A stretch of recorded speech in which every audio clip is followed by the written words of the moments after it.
नमस्कार दोस्तों, फिर से एक बार स्वागत है मेरे YouTube चैनल में आप लोगों का। भोजपुरी के सुपरस्टार खेसारी लाल यादव का एक और न्यू गाना आने वाला है।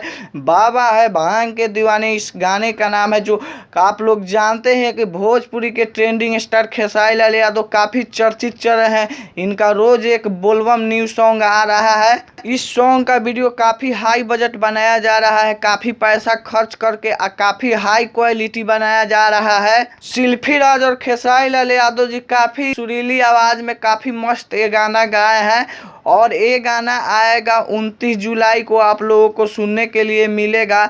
तो दोस्तों, इस वीडियो को अधिक से अधिक आप शेयर कीजिएगा ताकि खेसारी भैया का और भी फैन जान सके कि खेसारी लाल यादव का एक और न्यू गाना आने वाला है। और दोस्तों, मेरे चैनल पर नए हैं तो मेरे चैनल को सब्सक्राइब करके बेल आइकन को प्रेस कर लीजिएगा ताकि भोजपुरी से रिलेटेड और न्यू अपडेट आप लोगों के लिए जल्द लाते रहूं। तो बाय, मिलते हैं अगली वीडियो में।